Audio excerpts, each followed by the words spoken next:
Evening, November Foxtrot. How we all doing? Howdy. Hot. He changed quick. Awful. Yeah, I found these just under my desk, and they are scratched to buggery. Evening, Rage, fresh meat. Yeah, we were early for a change. At 1 minute 2, I was like, "We've got to go." Yeah. Okay, Yeah. Rebel. I have refused to be berated by Rage again this week. Hi, Harry. Early. What amuses me? So all the comments come through on like a chat screen and stuff like that. And I'm sitting there looking at them, and they all bang on say 8 o'clock, 8 o'clock. Everyone's going, "Oh, you're early, you're early, you're Yeah. early." 8 o'clock. 8 o'clock. No, not early, not late. Exactly when I meant to arrive. Exactly that. Exactly that. So how are you both doing? Yeah, all right. Tired. Very well. Very well, sir. Have you been doing anything to make yourself tired, or just lack of sleep? You're going down that road already. Yeah. No, I had to walk the dog, and then I looked at my phone and was like, "Oh shit! I've got 5 minutes to get back to get logged on." And then I'm chatting to Rage as well. Yeah, and I'm chatting to Rage on message. I'm like, "Oh shit! Hang on a minute." So the dog's being dragged behind. Yes, cockheads. Hi, Andrew. Hi, Kevin. Harry Badger says, "And Lance is on top." Oh yeah. Always. Change it. Oh, sorry. All right, hang on. That's because, that's better. Oh, I wonder why I was getting a headache. I like sharing it with the fox. Just getting a nosebleed. Ooh. Yeah. Yeah. Whoa. Well, we'll start off this week's show with an email that we've had from Hayden Taylor. So, Hayden, thanks for getting in touch. Hey guys, I was listening to the podcast lately and was reminded that I have this picture to share. And this is so Hayden has very kindly sent the picture, and this is the classic. picture that he had to share. Look at that. Just a Look full at that. ensemble. What can I say? Which I particularly enjoy the short shorts with the long boxers underneath. They are they are the Under Armours keeping the boys well inside the barracks. They were incredibly short shorts. Yes. There's an awful lot of real estate on show there. They are very short shorts. They are very short shorts. To be honest, I'm loving that shirt. That was me and Mr. That Kettles. My dear friend Mark went to the Arabs weekend, Airsoft Rants and Bants Society. Played a civvy pop, causing trouble, getting tasered by police. It was a very good weekend. I think I was actually tasered over the sandals, but you know, there's a lot of hatred for those shoes. But I enjoyed them. Was it the shoes or the socks and the shoes? No, shoes. Let's be honest, they are sandals. Yeah, For those, they are sandals. We obviously have a non-visual audience as well, so we are sitting here looking at a picture of Lance in his poo chair in a variety of clothes. I'm not even going to call it a loadout. It's a variety of clothes. That is a genuine civilian. That is what a tradition. If you was to type in civilian on Google, that picture would come up. That is your typical. I would say civilian. I'd say that's Florida man. That is, isn't it? That's the start of Florida man gets caught in woods, and that's the picture they would have up. Yeah. Hands up. That's, what do you want me to do about it? His mate Shane has just gone, "Should we throw some petrol on something?" And he's like, "Yeah." Why not? I'm high as fuck. I don't care what you do. Yeah. Thank you, Hayden, for that picture. It's lovely. Very nice. We also had a review came in. Now this actually came in April. Good. Because Glad I you're am really good catching at up. spotting these things. You're on it. Yeah, totally on it. So if you'd like to send us a review, please feel free to do so, and we will come back to it in a few. We'll months' read them time. out next March. Yeah. So this one actually came in from. I've lost What it. accent are you going to do it in? Well, he didn't leave an accent to do it. So this one came in from Edward Donald, Ah. who we all otherwise know as Silly Gilly. Nice. He says, getting into... no, hang on. Edward needs to be a posh. He definitely needs a posh accent, I Yeah. feel. I say you should do a posh. bit Prince. As Charlie. it's Getting into Queen MilSim. Jubilee. Need Prince advice Charlie. on beard lengths? This show is absolutely for you. I've been watching these guys for a year now and really love it. Very open to any questions you have and very helpful insights on kit advice, MilSims, and science. Science. So thanks, Ed, for that. Much appreciated. Very nice. Thank you very much, sir. Lovely accent, Mike. One of your best. That Thank you. was the best one. One I was your kind best, of hoping mate. for the Queen though, as it's the Jubilee tomorrow, isn't it? Well, I won't Or be like whatever it is. posh. I mean, Hello. it's very much like that, isn't it? Yeah. Hello. That's it. That's all I got. That's all I've got. That's all she says. Ooh. Hello. Marky Mark's just dropped in. Evening, gents. Just thought I'd pop in and say hello before I go out for the with the other half to the cinema to watch Top Gun. Oh Nice, yeah, enjoy some that. good reviews about that film. That is getting well received. Absolutely. Yes, I look forward to seeing that. Not you two at the cinema. I mean, the film myself. Yeah, that'd be weird. Yeah, Just Yeah. Lance in the back, just sitting there, weirdly close, just eating popcorn. Just... Not even facing the screen, just looking at Marky Mark and his missus with popcorn. Just like kneeling up on my chair, turning around at him. All right. With a green screen behind him and a laptop in front of him, so he doesn't know. Mark putting This you is off the definitely film. not the place to host a podcast in the middle of the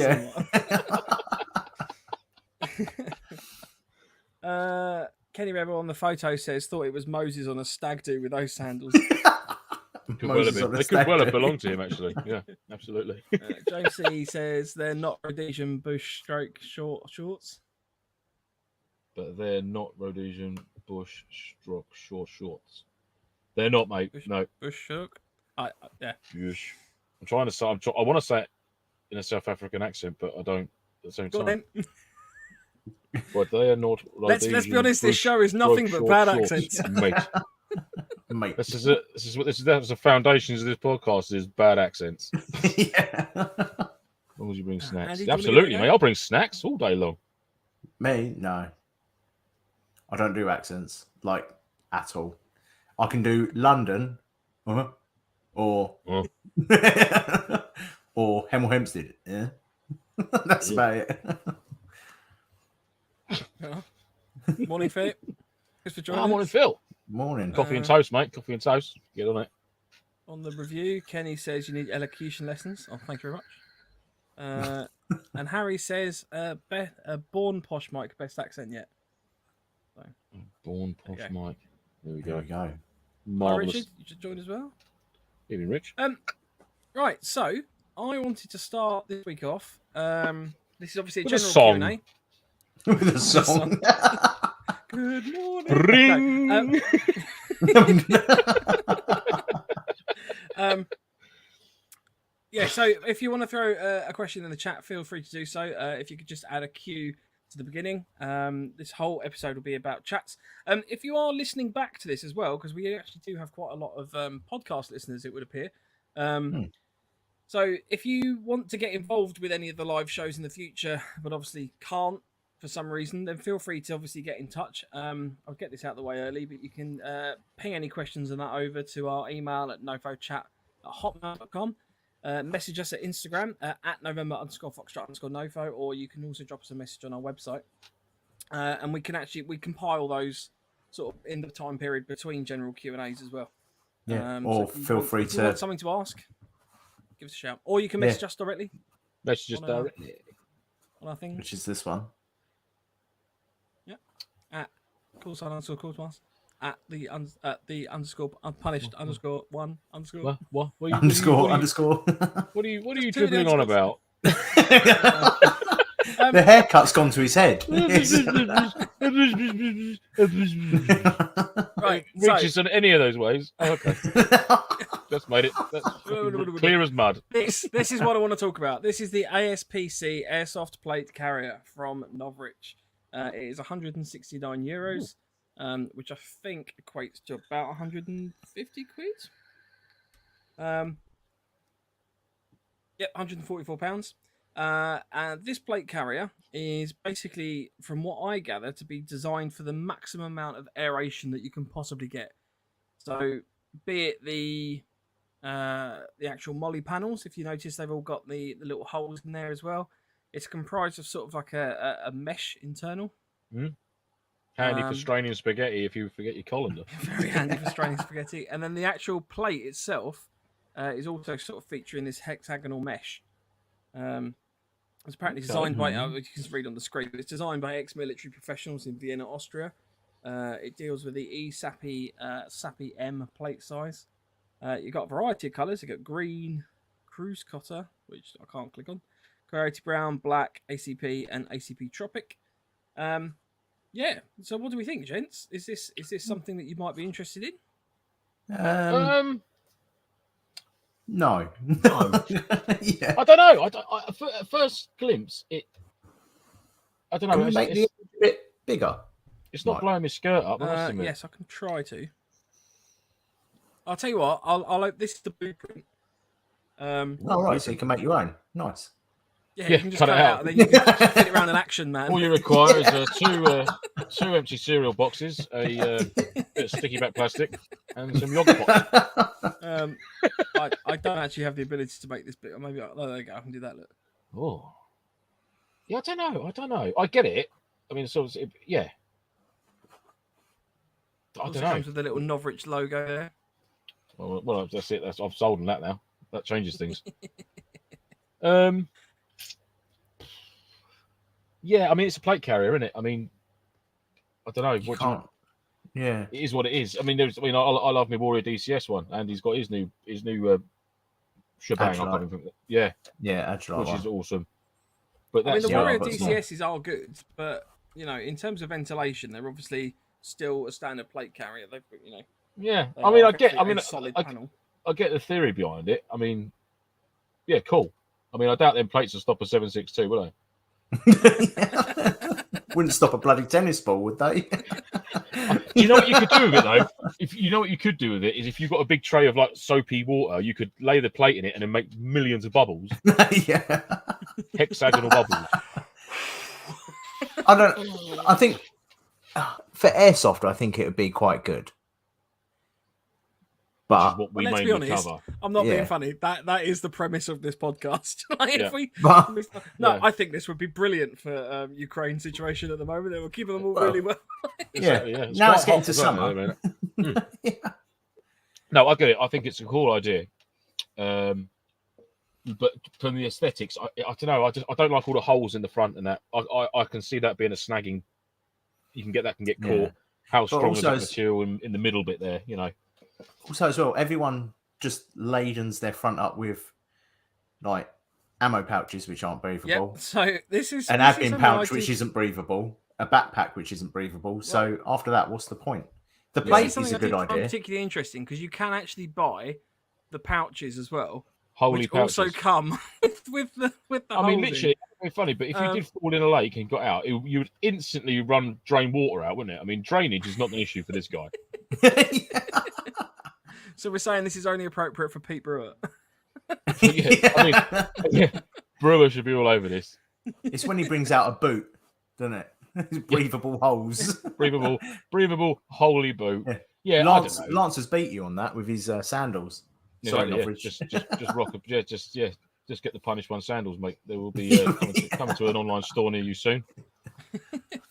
I mean, I have to profess, so one of the things on this I did quite like, the actual buckles on this are magnetic. So you don't have any sort of fiddling around with them. You literally just bring the two together and it holds in place. And then you have a release system to then release it. So once it's in place, from what I can gather, it's kind of locked in. But the magnet just kind of grabs it together quickly. It's only, another 10 or more than a Warrior DCS. So if you are getting that much more breathability, and if you don't load the whole thing up fully, then obviously you're going to get more breathability anyway. Yeah. How strong are those magnets? Because there must be an additional. Someone will tell me if I'm wrong, but don't the heavier weights have metal filings in the BBs? So if they shoot you, if it's strong enough, it just automatically hit you in the chest every time. I'd also love it if we went prone and then got up and you had about 19 grenade pins stuck to your rib. Oh, shit. Fucking magnets. Bollocks. I get the impression it's not necessarily a strong option with you two. Or you could get shot at with a buckshot shotgun and all of them. Wouldn't necessarily have to shoot at you, just near enough for the magnetic field to pick it up, to pick up the buck, and just bring it on in.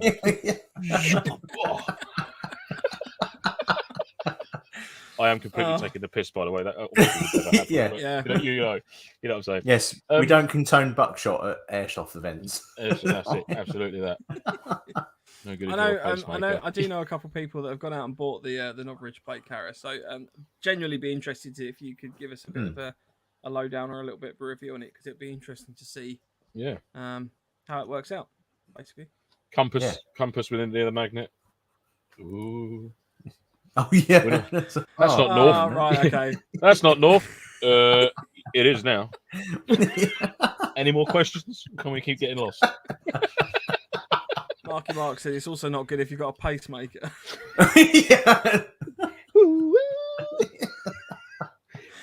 Oh, right. Ray says, why do you have a dead cat next to you, Lance?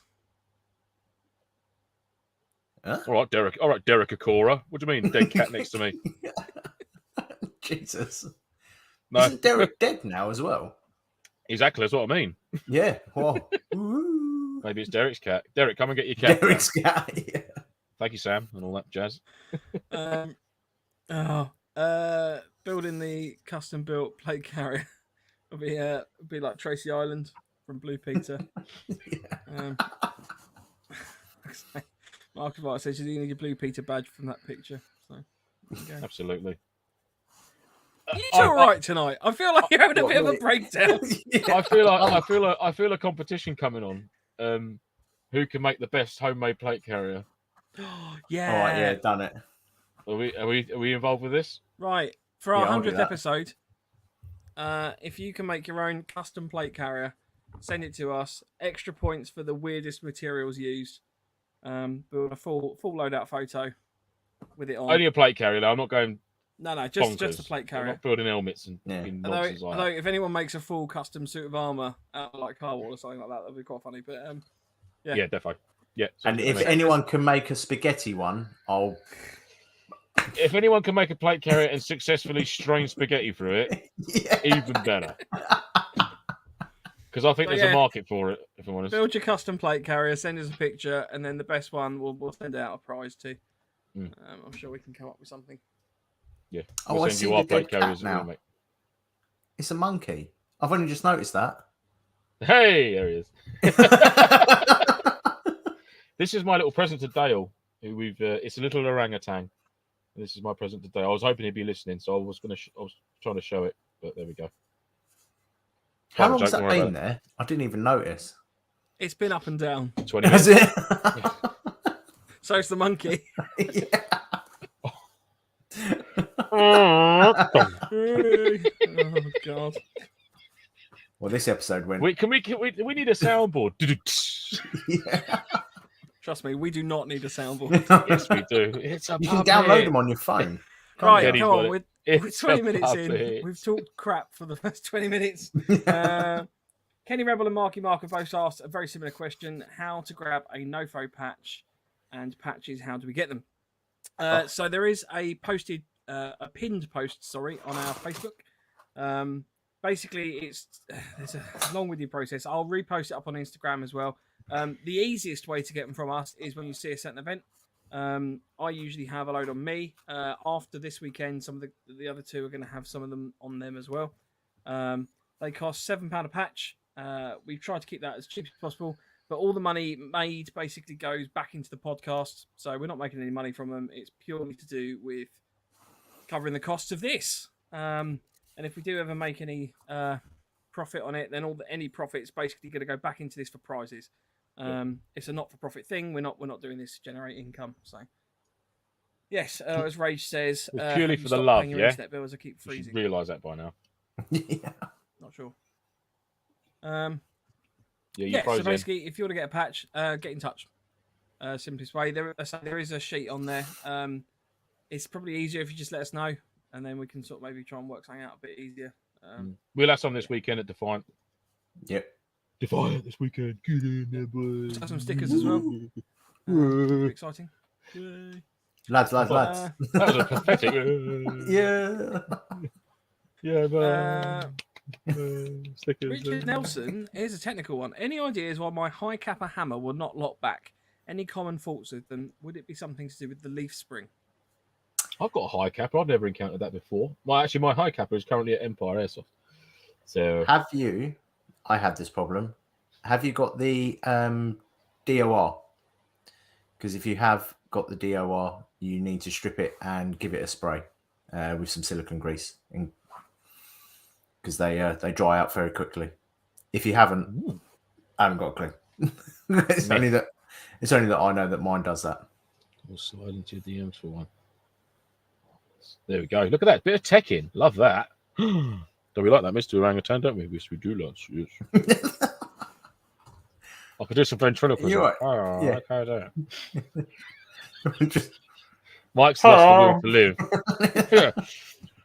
Oh, that was the one I saw. It was a ventriloquist act, and then it was. He said, "I started doing this during the pandemic," and he just put his face mask on. Yeah. Hello, everybody. This is my friend. Oh dear. I quite like that actually. That's quite clever. So yes, it was quite funny. Thank you. Well Right. done, Lance. Thank you. Yeah. It wasn't my first act. question.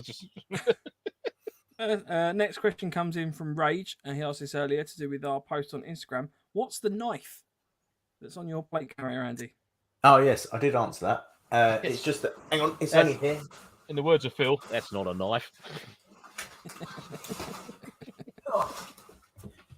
It's just a rubber one for my sneaky kills. It's got a bent tit at the moment. It's around corners. Yeah, Metal Gear Solid. but a few sites don't let you chuck these anymore. Just to be warned. I put one on a lanyard. One of the retractable ones. Yeah. Right.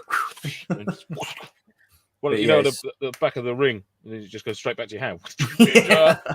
That But yeah, it's 15, 20 quid off eBay. They come with a little holster, which is shite. So I threw the holster and kept the knife. Just gets wedged in the molly. Yeah, it just gets wedged in. Yeah.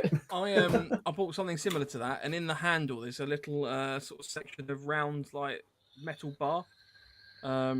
So when I bought mine, I basically took the whole thing apart and I put a bit of paint over the metal bar because it had gone rusty. All right. Have I frozen? You just froze again. Now you're back. I'm not frozen on mine. I don't understand this. Well, you won't freeze yourself. It's not real life. It's frozen through the But internet. I'm running the stream. Yeah, but you don't just simply chatting away and go, sorry, man. Is that ventriloquism thing? My inner Wi-Fi is playing buggery this evening. My inner Wi-Fi. with the knife. There's the little bar in there. Mine had gone rusty as well, and it was like rattling around in the knife. So I basically took it out, painted it over with a coat of paint, put it back in the knife, and then I used hot glue to kind of seal it all in. That worked quite well. Sorry, I'm just copying your screen freezes. This is frustrating if this that's what, because I have no control. It's really just sit like that. You just got to keep one pose now. Yes. The trouble is, I don't know when you've frozen or when you haven't. Yeah. Yeah. So those knives are quite good, basically. Yeah, they're all right. I did have especially one, as a lot of places it got to now. the point where it really did start to hook over. Yeah. You know, which was no good. There are a lot of places now don't let you. Radio aerial's the best thing. Radio karate aerial. chop. Mr. Kettles has got many a kill with a radio aerial before. Yes, yeah. Radio kill. Finger gun. That's another good one. Straight in the back. Knife kill. All right, there, nice one, mate. And Mike's like, oh. Yeah, just don't refer to it as a finger blast because then you're just like. Marshall, I did get my finger blasted. Sorry, you did what? No, I didn't do that. Yeah. Sorry, children. Oh, I've got to go. Look over there. Yeah. The next question. Oh, what? There's questions. Oh, yeah. Yeah, we've got questions. There's loads of questions. So, what YouTubers do you watch? So this one came in on Instagram earlier today. What YouTubers do you watch? Myself. That's pervy. I like that. Yeah. Alphonse, I'm quite a big fan of because, well, the American LMG legend he is. But that's about it. I've kind of given up watching YouTube videos now. Like, because it just seems to be clickbait a lot of the time. Yeah, it's a fair one. I mean, I don't watch a great deal of Airsofty ones. I like Silly Gilly's comical ones, the dancey screen freezes stuff he does. That's quite cool. I enjoy that. It's a good laugh out of that. But a lot of ones I do is like the wild camping and the bushcraft and stuff like that. I enjoy them a lot. For example, Simon, a bloke in the woods. He's a good guy to watch. TA Outdoors, the Prepared Pathfinder. He's wicked. Does some great stuff. So yeah, pick up little tips and tricks for the tarp setups and things like that, and sort of field craft. Yeah, definitely the Prepared Pathfinder is really good stuff that he does. Well worth a watch. What about I you, quite Mike? liked Matt Musketeer for a while. And I sort of watched a few Yeah, of he those was in the quite good. past. I don't think he generally tends to do anything anymore. But to be honest with you, the only kind of airsofters I watch are literally Silly Gilly, and Airsoft Nation. Hang on. Oh, this is really bad. AATV. Mm. Oh, of course, yeah, Anvil, yes. Yeah. Oh yeah. Just because. Oh, actually, that reminds me. I haven't watched his new PMC video that's out recently. I need to watch that. I just find some of the stuff he puts out because it's obviously sign of a similar vein to what we do. I mean, his is a lot more kind of involved with the loadouts and stuff like that. Which obviously, I like the we history don't side do. of it. I like exactly. I like the history. I find of I actually it learn stuff from backtracks. his. Not that I don't learn stuff from Ed's as well, just to clarify. But then in terms of other YouTubers and stuff like that, I watch a lot of Paul Messner with the backpacking kind of side of things because I'm not a huge backpack camper necessarily, but obviously a lot of what we do, I think, transitions in from backpacking and bits and pieces like that. So I like watching various videos along those lines, just basically to kind of eye up backpacking kit that then we could then use for airsoft. I think it all helps. It's all an outdoor sort of sport type thing, isn't it? You know, essentially you're out under the canopy for a day or 2 or 3 days or whatever it might be. The equipment you're going to be using is going to be relatively the same in some cases, maybe perhaps different colours. Obviously, we'll be using more camos and drabs and things like that. But you know, essentially, it's the same sort of kit. So yeah, it's wicked advice and point, especially the bushcrafters, the way they set their tarp shelters up and stuff like that. I mean, some of the configurations is mind blowing. Yeah, really good. There is a good one. Steve 1989. Don't know if you've heard of him. He eats MREs from around the world. Yes, and he eats like 1940s ones and things like that. Oh, that's right. I think I've stumbled across a couple of them. I'll put the link up after this. I'll tell you what, some of the videos that he comes out with are really good. Oh, quality. Absolutely cracking. Like he did a 1949 RAF emergency ration pack, and he literally ate the whole lot. Yeah, and ate the whole lot. And I was like, legend. I was like, fair play. He must have an asbestos gut. Yeah. But no, that's really good. And also Grand Thumb's older videos where he does a lot of kit stuff. Oh, Grand Thumb, yeah. He makes me laugh. He's proper comical with the stuff he does. It's funny, yeah. Yeah, I like Grand Thumb. I watched actually saying that at lunch. I watched. Padre, give us that. An episode of Demolition Ranch. Oh, Demolition Ranch, yeah. So I was telling someone about like, the Stanley thermoses and stuff like that, and how they like keep food or they keep hot water warm. Like the big ones are like 45 hours or something. Oh, really? And I was saying how it's apparent that they always say how it stops a speeding bullet and stuff like that. And Demolition Ranch actually shot into one with a pistol, and it caught it, which I thought, yeah, it's quite cool. This is bulletproof. The one he tested wasn't that. To be fair, it was the big. It was the big one. The big flask. Yeah. Yeah. I've got one as well. Got 9 mil, didn't it? Mm. Well, yeah, there we he's go. very good. I mean, you know, if you were carrying that around, you'd be scalded from the ridiculously hot water that it contains. Yeah. But, Steve MRE 80. Hang on a minute. Steve MRE 89 ate a rat pack from the Boer War. Yeah. No. Yeah. It's a cracking channel. Honestly, it's really good. I'm gonna have to look up some of this. Yeah, that sounds proper naughty. Oh, cool! Look at all these little tested channel is awesome. Makes sick props. Yeah, nice. Oh, nice. Ed says Grand Thumb is my fave. Not sure I could handle him at a dinner party though. He's very intense, isn't he? Yeah. Kenny says Cam Man is good. Simon lives just up road from him, apparently. Oh, amazing! That's quite cool. Yeah, he's wicked. Simon, a bloke in the woods. I highly recommend him. He's just a really good, fun videos to watch. Do you know what I mean? Yeah. One in particular is he goes, he does an overnighter in a Polish Lavu teepee tent in the snow, and he's got a British Army ration pack, which is like a 24-hour rat pack. I think he systematically destroys this ration pack in about 3 hours. He's like, I'm all set up now. I'm going to do myself a little snacky bit. So he has he's like, oh yeah, that was good, like that. And you can see him sitting there, sort of like, I'm gonna have something else to eat. And he goes, and then the camera cuts to him like really close up to his face, just like just putting boiled sweets in, like. Highly recommend that one. It's the snow one where he's out in the lava when he takes the Land Rover. It's really funny. Have a look at that one. That's the sort of thing I do. Just have a little something out of it, and then you're like 20 minutes later, you're just surrounded with wrappers. Like, Yeah. oh, I shouldn't have done that. Every time he rolls over, it crunches. Yeah. Kenny Rebel says Alphonse is a Don as well. Yeah, Alphonse is good. I haven't watched him, to be fair. No, he's pretty good. No. Oh, sorry, lads. The boss is phoning. Hang on a sec. Okay. Ray says you should watch Mav, Lance. Mav? Who's that, mate?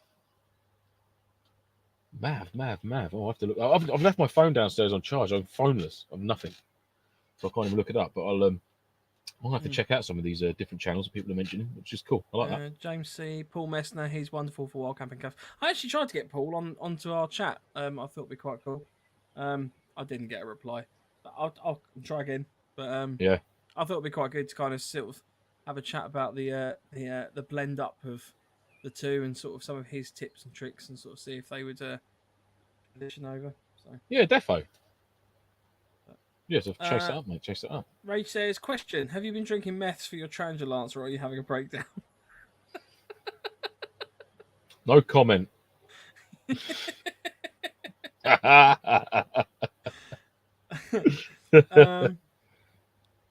Right. Richard Nelson, what do you lot think of HPA? I think it sounds awesome in an LMG in that. I really do. I don't think I could poke up with the faff of it all, with filling the bottles and then having the line and the tank constantly on you.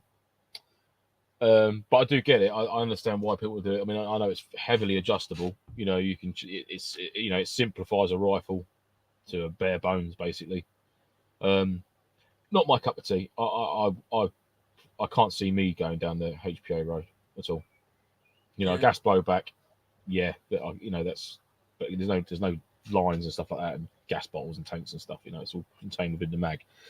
But I haven't got a problem with people using HPA. You know, kudos to them, whatever they want to do. You know, it's not my bag. Not my bag. I think for me, the advantages I see for HPA are sort of like LMGs and support weapons.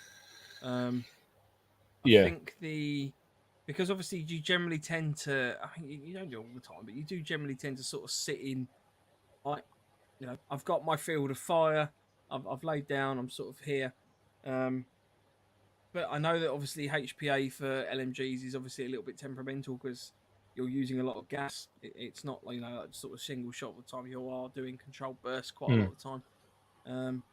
I mean, I'd see it in like a fixed position, like a vehicle mounted weapon. I could see it being an absolute massive bonus there. You know, if you had like a 50 prop 50 that's got like an M14 internals in it, or full auto, which could be HPA or something, perhaps that could be quite cool. And actually have the bottle concealed within the vehicle. Well, you can. I mean, Kenny's just chipped in with when they can be contained in the stock, it'll be more viable for immersion. I mean, obviously, you get the kind of. I don't really know a lot about the nuances of HPA and stuff, but I know you can get like the Mancraft kits and stuff like that, which are kind of CO2 systems which kind of can be kind of snuck in the buffer tubes and stuff like that. Which I know look quite cool. And I mean, obviously, you know, you kind of get the advantages of a gas blowback in terms of the functionality and the kind of the immersion for a gas blowback. You won't. I don't think you'll get any closer to actually firing a real rifle for the working parts, the way it functions itself. You know how the charging handle locks back when the mag's empty. Release new mag in, release the bolt. It is what it is. You run weapon drills to fire it properly. Which is cool, you know. I wish I hadn't sold my GBBR. I wish I kept it. I wish I'd persevered, but I'm too impatient. And I had lots of other stuff at the time, and I just thought, I'm not going to use this. They're great for CQB and stuff like that. If I did, I'd get, for the gas blowback, I'd just get like a Colt Commando, like an AR-15 Colt Commando, just an old school looking Colt Commando. That's what I want. Because I think you can if you got one of them, like a carbine sort of type, not a SOCOM, not really short, stubby thing, just a standard size Colt Commando AR-15, you can age it or modernize it with attachments. Yeah. You can make it look this, make it look that. Far easier than buying. Hello, welcome back. Hello. Do you know what I mean? So I Yeah. definitely, maybe an AK,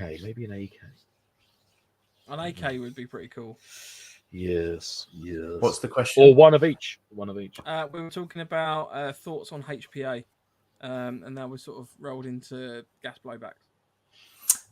The only system worth having in this HPA is Daytona. That's it. I see. I'm not familiar with it. I wouldn't know where to begin with a HPA system. Daytona is the one where it's got the same racking system as, especially on the M249, it's got the same racking system as the real steel one, and that's the one that right. Okay. literally shapes. Well, so you actually rack it and it puts a round in the chamber. Yeah, you rack it, ready to go. All works like literally how it does. It's got a big weighted section on it, so when it fires, it's literally like a dry fire. I should have done that. Oh God! Mike's running a beat in the background. Yeah.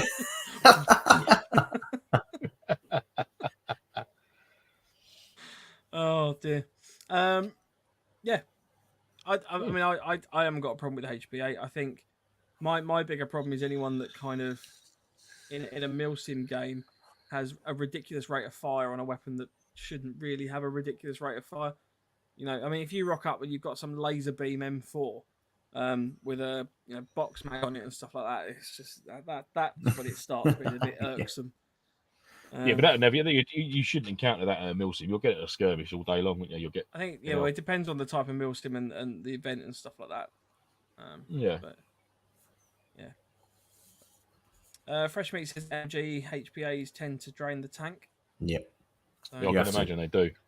You have to calibrate them a lot to get it working. I mean, you can't just go. I mean, with a HPA, you can't just go and just hold it down till it's empty. Yeah, you can. You can do that. There's no.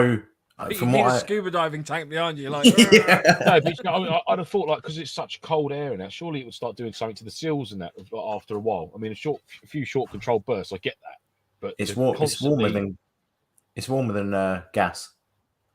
Yeah, because it's just compressed air as opposed to like the gas is obviously a liquid, isn't it? In the Yeah. Well, yeah, I suppose. Yeah, I was about to say liquid nitrogen. Of course, it's not liquid nitrogen, but you know what I mean.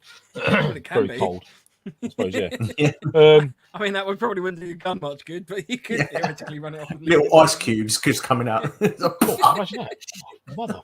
Oh, I'll tell you what. If we're going to go down that route, just use pure oxygen and then put the Spitfire on those little the piezoelectric igniters on the end. So every time you fire, it just. Yeah. Back, right. You come back with a tan line, wouldn't you? Yeah. I need 9 flash hydrants for this rifle. Yeah. Just on my face. Yeah. Have you seen? Did you see the Russian tank with the suppressor on it? No. It popped up on one of my feeds. It's a Russian tank, and they've put a suppressor on it. And this suppressor's the size of a Cadillac. I have seen that. Yeah, it's huge, and the tank's driving along like that because the suppressor's so bloody heavy. Amazing! What a wonderful invention. Yeah. I'm just going to dig this out quick because this is my absolute favourite suppressed weapon that I've ever found. It's worth it. It's worth it. Better be worth it. We'll make people wait. That's just like a big robotic knob. Camouflage knob. Yeah. Wow. So just to let the people that are listening to this, Mike has just shown us a tank penetrating the rear of a massive camouflage penis. Just literally Google Russian tank with a suppressor, and it's one of the first images. That's the one that I was looking at. Tank with suppressor. That is a serious bit of kit. Yeah. Bloody hell. Well, there we go. I never even knew that was a thing until now. Learn something every day. Yeah. Right, next question we had in was from a Mr. Lance Wissell, because we thought we'd throw a couple questions into the chat ourselves. So, how do you transition from day to night tactics, movements, patrolling, and kit? So, how do you move from? You're obviously operating during the day. I say operating with question mark, or not question marks, whatever those are. Sarcastic marks. So you move from daytime game type to a nighttime game type. Is it something you can just roll into? Do you actually need like an hour's kit change? Anything like that? What do you kind of add to your kit, take off from your kit, anything like that? I tend to the only real change in kit would be depending if I'm able to run nods. I'll change the ammo to red tracers and night vision.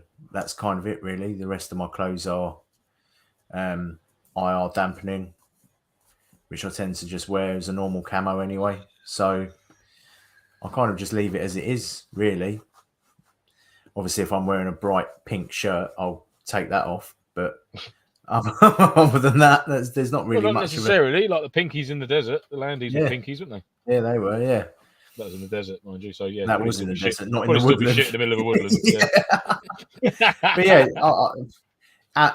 ammo with a tracer and night vision would be my main change. At night it does get colder, so if I know that I'm lying up somewhere, I'll throw an extra layer on just to keep myself warm. That's about it, really. Yeah, fair play, mate. I just generally tend to change my iPro. To be brutally honest with you. Well, luckily you haven't got to run mesh anymore, have you? Nope, don't have to run mesh anymore. That being said, I do sometimes change. Oh, that was like a face. Can somebody meme that, please? That being said, I do change from the yellow lenses to the clear plain lenses. Probably 42 minutes 21, I'd say. Yeah, whoever wants to meme that, go for it. That was a beauty. That was an absolute peach. Yeah, night chat transition. Transitioning from. Oh, shut up, yeah. It'd be nice. Do you know what? It'd be lovely to go through an entire episode where I don't somehow make a dick of myself. Yeah. So you're having next week off then. See you, Mark. Enjoy Top Gun. Yes, have fun, mate. Top Gun, yes, mate. Yeah, give us a full review next week, mate. Hope you enjoy. Good stuff. Never do night games without tracer. Yeah, do you know what? I don't use tracers very often at night time on night games. Very rarely now. I never use them, and the reason I don't use them, and I'll be brutally honest with you, I've played so many games where you're fighting up against people with tracers, and they don't have night vision on, which is the best scenario, because they are just telling you where they are. It does look cool. Don't get me wrong. Yeah. You can't beat. It looks brilliant. Tracers, but tracers going everywhere. Little pro tip here, especially with LMG users that use night vision. Fill up your box mag with normal. Throw red tracers in, because red tracers are shite for the visible eye, but they show up perfect on night vision. So so literally it comes through every second, third round. You can just see where your rounds as a tracer round should be. It shouldn't be a full mag of tracer rounds. It should be every second or third round as a tracer, as a green tip. Because it also means you can fire and people can't pinpoint you straight away. So if you mix your rounds, also as well, another one which I learned is if you change color. So if you run, say, green, do 2 red and then your last 5 rounds green. When you see that red round come out, you know that you've only got 5 shots left, so you can prepare yourself for a mag change. Pro tips. Full of I see amazing that as ideas. being useful, but I just still can't get over the fact that personally, the number of times that I've played up against people with tracers and I don't have a tracer, I can then hit them because I know where they are. Yeah, especially if it's extreme. They do look cool. Especially when they're pinging and bouncing off of walls and that. You're just like, whoa. Awesome. Loving that idea some people are, mate, about the changing the colour of the tracer round to the last 5. Yeah. That's a cracking idea, that is. Yeah. The thing is, I'd forget to do that. I'd fill it 3/4 of green and then put 10 reds in first and be like, Oh, completely I'm going around it. Mike, have you got that video of my LMG with the tracer on Instagram? Maybe I can find it. Oh no, hang on. Could we show that? Oh, Don't know if You, we can show that. can't see the weapon, can you? You can only see the tracer rounds. yeah, you can't see the weapon. Oh, okay. Vet it first. If not, I'll stick it up on the. If not, I'll stick it up on the group We'll chat. come back to it because Yeah, probably be safer to go on the Facebook things. But yeah, Fresh transitioning Meat from says- day to night games. Come on. Sorry, Fresh Meat says I can't hit shit at night without a tracer. Yeah, he's To be right. fair, He's absolutely right there. turns out it can't shit. Shit. Can't shit. Day either, but Turns out he can't even shit at night without tracer rounds. The only thing is, do you find in night games that people are less likely to take a hit if you're not using a tracer? Yes, I've encountered that. Yeah, because you can visually see them getting hit, and they're like, "Oh, it's not." I've had that dark. many times with my thermal of hitting Oh, have you? someone in the dead of night, like pitch black, and like you can hear it. You know full well it's fucking Wallington, and it's just sort of like silhouette or the heat source. Like you can clearly make them out. You can PID everything, the pouches, everything on them, and it's just sort of like, and then carrying on, and you do another couple of them, and they're like carrying on. So yeah, it's a bit naughty. Then you get your big old fucking torch on. Oi, you! And they're like, where did you come from? Yeah, 2 foot away from them. So it's all about the thermals, mate. Naughty. And they're like, oh yeah, fair point. Yes. Andy, how far back am I going for this this video? Shouldn't be that far. It's only quite recent. Yeah, it's an expensive warrant to go down. That is Phil, the old nods, mate. It's the green one. It's about. It's the one in night vision. No, that's fine. That's fine. Yeah. Mm. Right. Yeah. No, we can play that. That's fine. So this is with red. This is with red tracers. Shot should not draw fire. And fire and maneuver, Wayne. Like you just said there, you're absolutely right, mate. Just a short control burst, but then moving position as well. Don't stay static. You got to move. You can only do so many bursts in one place. This is working well. That's not working. I'll stick it up on the Facebook group. You can see a. What's that do? Oh, there it is. I'll stick up a better video on the. Yeah. Basically, for you listeners out there, Andy was firing his 249 at night time with a tracer unit, making the green balls shoot for the sky. There we go. Audible.com. Oh yeah. Philip Gunn says NVG's are few and far between over here. It's a bit cost prohibitive. It's a bit cost prohibitive over here, mate, as well. Not gonna lie. Don't feel you don't feel you're the only one, brother. Yeah. Good ones are a good cheap start off set is the Russian Gen 1s. They're a good way to start off if you don't want to spend too much money, and they're floating around all over the place. I mean, I've seen the PVS 14s between sort of like 18 to $2,000, 1,800 quid to $2,000. But I'm just throwing that figure out there. But I'm guessing you could probably get them slightly cheaper. If you buy new, there might be a slight blemish on the lens or something like that. But yeah, I don't know. There's a good Facebook buy and sell group for night vision, and you can, as long as you keep your eyes out, you can pick up good deals on there. Yes. That's where I got this one from for, I think it was 1,800, which won't not for what it is. I do want night vision just because I think it would be cool, and it's the classic, isn't it? But I mean, Rage makes a good point that nods are cool, but so many airsofters have them that the advantage isn't there anymore. Thermal though is the game changer. Yeah. Did we establish that we could potentially heat a BB on the way out of an airsoft rifle and it would appear on thermal?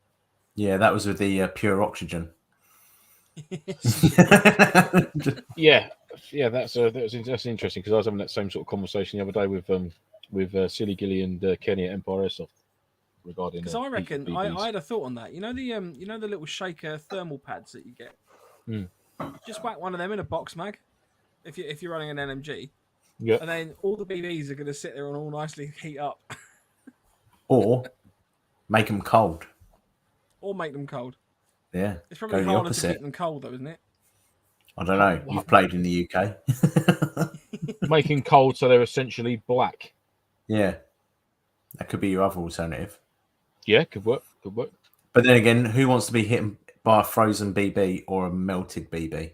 It doesn't have to melt it, does it? It's not coming out No, like but you've literally only got. I mean, you could hold BBs in your hand and chuck them, and you'd see them. Yeah. That's literally that change in a few degrees temperature. Oh, hang on. So Ed says that's my idea.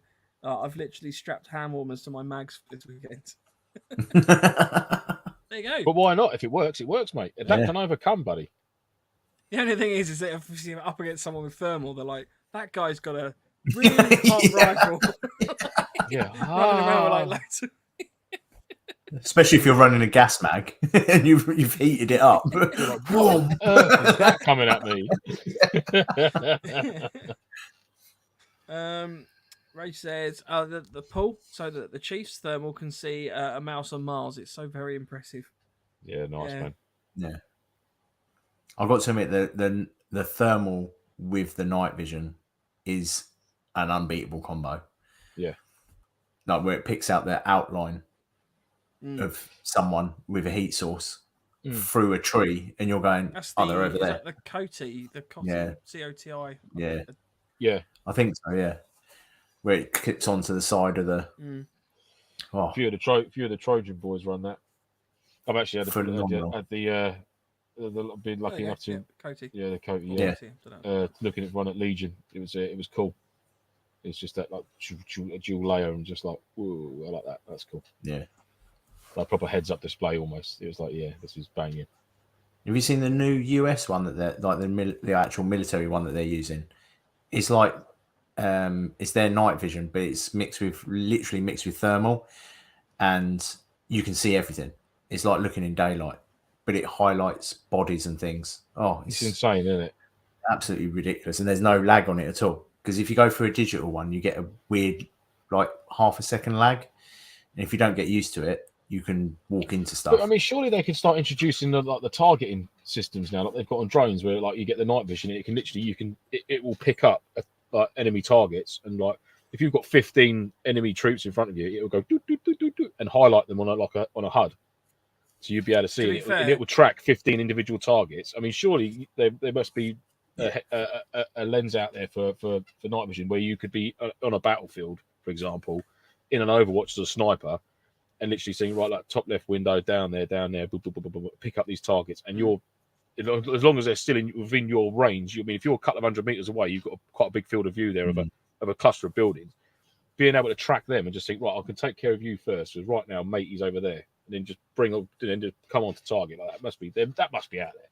Well, that's what I was going to say. To be fair, that tech's probably already there, because I know it's there for drones, but whether they brought it down to boots on the ground, it's quite possible that it's either there and we just don't know about it, or it's it's going to be coming soon, because I mean these things are leaps and bounds, aren't they? Yeah, that's almost like RoboCop, isn't it? That's just like bang, bang, bang, and then carrying a bang, bang. Rage, I was just going to make the same point. Rage says controversial opinion, but if you want to do that, maybe just stick to playing on the Xbox. Oh, yeah. I know we've had this chat before, but I think thermal is a massive game changer, but I think it slightly ruins the game. I think having the ability because with nods you can obviously hide in bushes and stuff like that, but thermal being a game changer, it's a game changer because it gives you that kind of next force multiplier almost, doesn't it? And I personally feel that we might get to a point where airsoft games would be better bringing it back down a bit. I mean, for example, I know, Lance, you really enjoyed the Vietnam games. That was amazing. Where there was no tech at all. That brought excitement back into a night game for me. Let's be honest. Do you know what I mean? Because I've got my thermal scope. I can see that there's a threat 150, 200, however many meters, doesn't matter. It's fucking hundreds of meters away. There's a heat source there of 8 people. Get close enough to PID them, but when I did this Vietnam event at APOC a few years ago, so it was no tack lights, no night vision, angled handheld torches only, and that was night time was terrifying. You had a butler as well on that one, I think. I did have a butler on that one, yeah, Zosi for the 7th Cav, whatever it was. But yeah, it brought it right back down. I mean, your rifle was just a rifle. There was no gubbins on it or anything like that. It was just there. It is all this will do is shoot BBs. It's not. It doesn't turn into a torch. It doesn't turn into a laser. Yeah. It doesn't do anything else. It literally is just your rifle. There you go. And it was See, wicked. It was nighttime. Was the only thing we could use at nighttime was tracer rounds. So we were the modern bit of tech we were allowed on our rifle was a tracer unit. And again, yeah, it was wicked. It just brought it back to bare bone because I found it, and I'm sure a lot of other people who use nods regularly, well, perhaps not, but for me, I sort of started becoming a bit complacent because I could see and knew what I was doing, and then a bit of a stomp, and I found that when I wasn't using my thermal and that, I was very, very quiet. I was much quieter without it than I was with it because I knew I was going. I could just walk and keep up a relatively quick pace. Whereas without the nods, you can see further. Because you can see. Yeah. You're not taking tentative steps and being timid and thinking, right, I've got to play my cards right here because I've got no other night vision apart from my natural night vision, which has been sort of 20 minutes sitting there in the dark, getting used to it. I sort of found myself just sort of not bowling through the woods, but you know what I mean, just doing like a regular daytime patrol pace at night. When you hear a lot more, it quietens down at night time, so you've got to be mindful of that. And that was like that question I raised about transitioning from day to night time. Not only your little bits of kit, you ensure you've got your head torch on you, you've got a backup handheld torch, some glow sticks or whatever it is you need. Make sure you can PID each other with a little the fishing snap floats in the back of your boonie or whatever it is. Tape it off so it's just a little bit of the tip showing. Just pop it in your hat. Little things like that. Just the tip, Mike. Don't snigger at that. Disgusting, dirty boy. Sorry. Threw me right off my thought now, just thinking of the tip now. Just for a minute. But yeah, and obviously that goes inside of it. Your patrol disciplines when it goes from day into night time. You're going to slow down. You as a section, you're going to bunch up. You're going to go from being sort of 5 to 10 meters apart down to sort of like between sort of 2 and 5 meters apart, purely for keeping eyes on the guy in front of you, but knowing where you're moving to. Stepping in his steps. If there's a low lying branch, you're not going to see it at night time. Essentially, let's be honest. There's a lot of teams out there where not everybody's got nods, so not everybody's going to know that that's there. Your point man obviously should have them, or at least thermal, or both. Great, and obviously your rear guard as well. But yeah, I found that I got a little bit complacent using it all the time at night because it takes away that threat of nighttime. Nighttime doesn't become a challenge anymore because you've got nods on and you've got thermal on. You can use thermal during the day as well, but everyone associates thermal and nods with nighttime. Obviously, nods, obviously, but thermal, you can use that. Heavy vegetation during the day, bang the thermal out, mate. But then again, you see, it takes away that element there. A team could be in a wicked laid-up position, heavily camouflaged, with eyes on a target. You got one dude out there who's got a thermal, who's savvy enough to think, oh no, I'll take that out of me during the day and keep it in a day sack, just in case if we need to cross an intersection or into a wood block. Just pop that out and just pan it around. Oh, there they are. Ambush up there, boys. Where does it stop? Where does the line get drawn to think, yeah, come on. But then, you want it to be MilSim. You want it to be as realistic as possible. So, have at it. Yeah. If you've got the toys that makes your game better, then bring them. You know what I mean? You can't dilute it. No. It is what it is. So, yeah. I think it's down to the operator. So it'd be nice to think that some people who do own nods, I mean, I doubt it very much. I mean, because I certainly use my thermal on a MilSim at night time or whenever we go out. It comes to that, it's starting to get dusk. You think, right, let me get my day sack full of AA batteries out to feed the beast. Honestly, it's like shotgun cartridges, mate. It's like...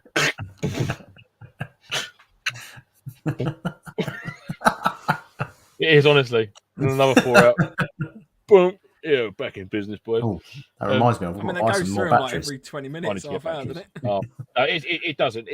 It can. It depends. Obviously, you've got the gain, you've got the brightness level, and that you've got, and obviously how much you're using it for. It can go through them. It can go through them, but if you're cautious of it. It's always good. I always stick a fresh set in there before I go out any night, or even if it's a fresh set from the night before, and I've only used it for 20 minutes, I'll still just keep them as a backup in the pouch and put a new fresh set of 4 in there, and they'll see me for a good few hours. Yeah. But yeah, it'd be nice. I mean, maybe I could do it this coming weekend. Go out at night without it, just to sort of familiarise yourself again. But your eyes adjust. Your eyes adjust. They do. I mean, especially if you get a full moon. I mean, I don't think it's a full moon this weekend. I'm not sure. I haven't checked. But if you've got a full moon or a clear canopy of stars, you should be able to navigate a woodland trail or even scrubland sort of thing, or through a relatively heavy wood block without night vision. PID and targets obviously a different story altogether. But for navigation, I don't think you need nods if you've got a clear canopy above you. All right, but yeah, that's what I found. Just digressed a little bit there, but I found that I got a little bit lazy at night time, which isn't ideal really, because there's a lot more to it than just being able to see. Use how you move, you slow your movements down. Even during the day, if you're breaking cover and that, and you're peeking or you're trying to get eyes on a target and you're on recce, you don't just like from a tree and then back again. It's a really slow process. You come up out of cover slowly, you observe. Go back down even slower, back into cover movements, and that's what I found. I just got a bit lazy with it. So shame on bloody me for that. What a tosser. We'll keep an eye on you this weekend. Yeah, thanks, mate. Appreciate it. That's all right. With our nods. What I do now is if I don't go out with nods or thermal at night time now, I just get off my tits on coffee. Oh, fucking hell. Just see Lance running. You'll just see me running through the woods covered in glow sticks. Yes! Coffee, bitches. James C says, "Do remember using night vision is a skill. It's not a special ability." Yeah, definitely. Padraig, well, James will know he's the man. Yeah, Padraig says, "I've tried and run with Gen 1 IR nods a long time ago. It's not my thing, but they always look cool. I prefer a good torch." So. Yeah, can't beat white light. Can't beat white light. Even nods. You got $2,000 worth of nods. Someone puts on a 30,000 lumen torch. Your nods are. What's the point? You've got to close them on and put your white light on. Yeah. It's like Camp Sparta did a game of night vision versus white light, and they got absolutely mullered. The night vision. That's one thing I've seen that before of people using nods, and they're contacting an enemy, and on my section or on the blue 4 section team, and it's been turn the white light off. It's like, no, if they're the enemy, why the fuck are you asking them to turn the white lights off? Of course they're not going to do that. He's like, yeah, but my shit's expensive. I was like, well, turn it off then. You can't expect them to turn off the white lights because you've got expensive nods on. I've got a £30 torch. Do you know what I mean? It's like, what do you want, mate? You can't, just because you've got that upper hand, you can't then say, well, no, you can't use that because I'm wearing these. I personally think that's a bit bullshit, really. Yeah, I'm like, sorry, mate, but it's what it is. Most of the decent ones now, anyway, is it auto-gated? So as soon as there's a bright light, they turn themselves off anyway before any damage is caught. Yeah, auto-gate. Yeah. So they'll instantly just power down. Yeah, we'll only be about 14% moon this weekend. Waxing crescent, bring the thermal. Roger that, Kev. So what I just said then, ladies and gentlemen, is complete bullshit because I will be using my thermal. No. A waxing crescent. Kev can have a go with it. I love that. What a term. Waxing crescent. That feels like someone talking about my haircut. Kevin's picture as well, by the way. That's Kev's picture, and just imagine him saying it in his Scottish accent. They're wonderful. Waxing crescent. I'm not going to try and say it in a Scottish accent. I'll leave is that the same? Is that the same as a back sack and crack, or is that a saying? Waxing the crescent. Waxing the crescent. I don't know if that's some sort of trick. Yeah, well, let's dissect Kevin's response. We'll only be about 14% moon. See, 14% moon means the G strings just exposing the top of the crack of the arse. Yeah, shine the champs this weekend. When you said let's start dissecting it, I thought, Lance is going to bring some science to the chat. So basically, Kev essentially, from the science I've just carried out in the last. Don't rub your head like that, Marcus. Bear with me, all right? Just go with He's waxing the crescent. Oh. Hang on. So from Kev's question there, his answer, as I say, his underpants will be down 14%, revealing 14% of crack. He will be waxing the crescent, and he'd like me to bring the thermal. There you go. There we go. That's what I've dissected from that. Whether he wants me to watch him do the waxing the crescent via my thermal. I don't know. Thanks, Empire Airsoft, for saying I look like G.I. Jane. Oh, hang on. Where's Will Smith? No. Yeah. No, you're right. Empire Mike Airsoft. Take Mike's name out your mouth. Empire Airsoft. James C. The only downside to that US system is it eats batteries and is well heavy from what I've read online. Same as mine. Oh, what, the new one? Yeah, the new one's like a massive... Mine's heavy and eats batteries as well. Yeah. I think the new one makes you look like that guy off of Star Trek. You know, the one with the visor. Geordie LaForge. That's the one. But it's bigger. nerd. Right? I was thinking Data, but no. I was going to say Data. Yeah. Ed says there is a company in Italy called Proapto that makes a suit that you wear that stops all heat signature, apparently. That must be like a diving suit. I read Proapto, then I wanted to say potato. Sorry.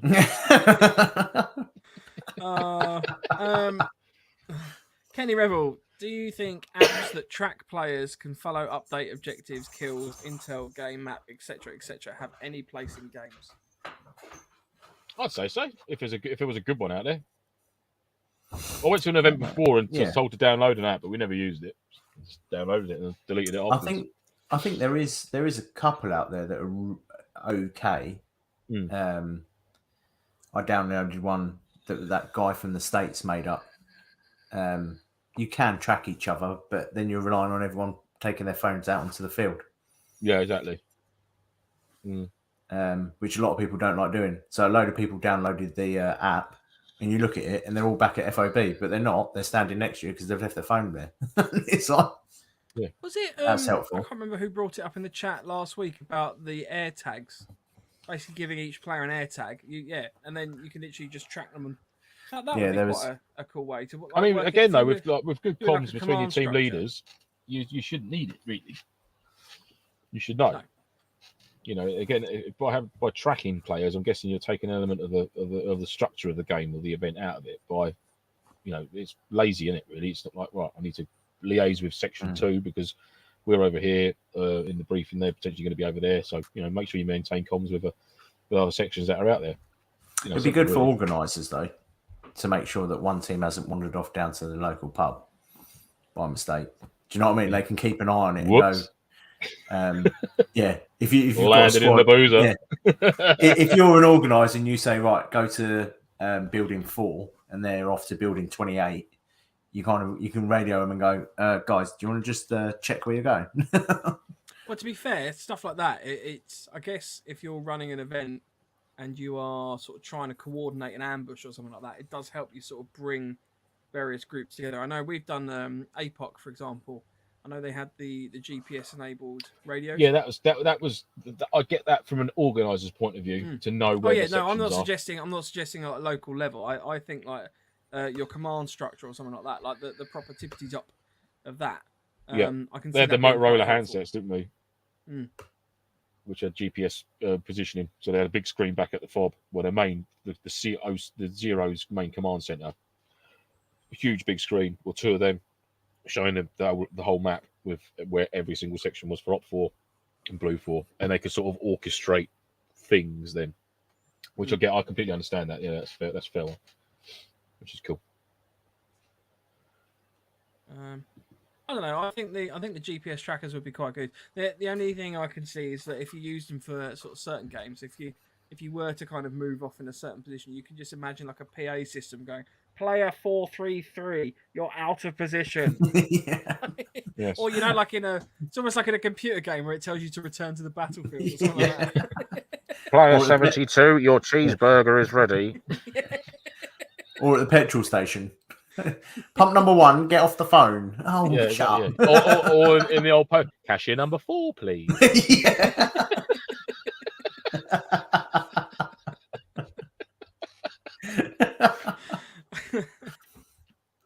Mike, are you struggling on this one? Have we upset you? Are we diverting you from your plan? No, me and Lance. You keep freezing. Stop. You look really angry. Then you were like, I can't help it. I don't know what's going on. I've got. Is your fan working today? I haven't heard it. It is working. That's because I've sorted the mic out today. Beautiful. Yeah, I've got a nice steady breeze from a fan way over there. But if it gets any hotter up here, I'll be doing the rest of the podcast from the woods, from the back of the truck. I don't care. That's a weird term for being semi-naked from the waist down. Yeah. What's that? I'm going to be doing the podcast from the bush. Yeah. In Australia, according to Mike. Yeah. I'm going to fly up to Phil because it's much cooler in Australia than it is in my loft. Harry Badger says, when is the 100th episode? Just thinking how long I've got to make a Blue Peter plate carrier. So our 100th episode is going to be around the 26th of October. At the moment, it's scheduled in for the 26th, but that obviously might change if we need to take an emergency break for a week for any reason. So at the moment, we've also got the NoFo 26th. private invitational, which is going to be in the summer this year, as opposed to during stormy season. Yeah. But the stormy season was fun. It was fun. It was fun, especially if you're out there on the ground roughing it with the real heroes, Yeah. and not just completely mellowing it off in your car. Hey, Mike. I was well comfy. I watched some of The Walking Dead. It was great. Oh, I wish I'd known you was watching it. I'd have been up to the windows. Yeah. Not that zombies giggle at you like that. That's just me. But That's fine. Hello. yeah. Rage, Yeah. Rage says, "Are you all ready for?" Rage says, "Are you ready for Defiant? And what are your essentials to bring? And what are your comfort items to bring?" So let's go through our essentials and comfort items, because I know that we're not all 100% ready. We're getting there. No, definitely not. I've got bits to do tomorrow. I've got the gym and sorting stuff out afterwards tomorrow. So Andy, what's your essentials and what are your comfort items? Essentials. Baby wipes. Water. Oh my God. And a sleeping bag. Everything else is extra. And obviously, like, food-wise, yeah. Well, I'm not picking that up until Friday lunchtime before I come on the way down. So, at the moment, literally all I've got is a mortar. That's it. That'll do. It's fine. And 3 rounds for woodland. Yay! Yeah. Go me. I don't even have a pistol at the moment. Oh, Prepper Shop UK. Tents. Hundreds of tents in stocks just flashed up. Breaking news. I just got that as well. Oh, this is good. This is like essentials are. I've got a few powdered energy drinks and food. that I've got, and gifts for these 2 Muppets. Ooh. Hey. Sorry, I don't know that preppers thing flashed up, and I just started reading it in my mind as Telly Tebs. Used car dealer, and it's tents, hundreds of tents in stock, backpacking tents, family tents, ultra lightweight tents, Prepper Shop UK. Talk to me. Has he got one of those blow up arm things that do that? Oh, we should have one of them. A NoFo one with a fox. You get the car forecourt, don't you? To be fair, we just need a fox head, and then you 2 can just have at it. having a flappy arm on. Don't do that. Kieran Thompson, hey lads, what have I missed? Absolutely nothing, mate. Yeah, no, not a lot. You could play this from whatever point you want for the last hour and 30 minutes and not miss the fucking trick. It's been pretty much just us laughing. All wrong. Here we go. Kenny summed it up. The usual tomfoolery interspersed with some questions and answers. There we go. Yeah, absolutely. The usual. Oh, usual. Yeah, I'm absolutely. That's the only reason. That's the only reason on some of the episodes we have guests is just to get these 2 a bit calmer. You notice I'm wearing dual earpieces this evening. No one's commented on it yet. Thanks for everyone. Dual. I always wear dual. I can't stand. Usually just single, just hanging loose, talk bollocks, you know. But I thought I'd put both in tonight.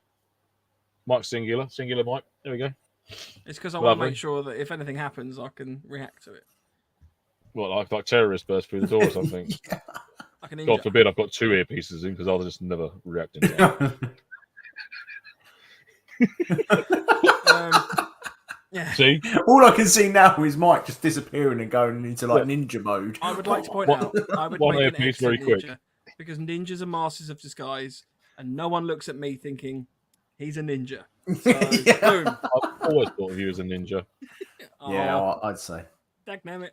But going back to the actual question, what What was are the your question again? essentials? He's my special boy. Let's skip over essentials because I think we're all probably going to say the same things with the essentials, like obviously sleeping bag and stuff like that. What are the luxury items you're bringing? Poo chair. My padded, insulated cart bed with inbuilt pillow and carry case. Oh, I'm going to be so comfy.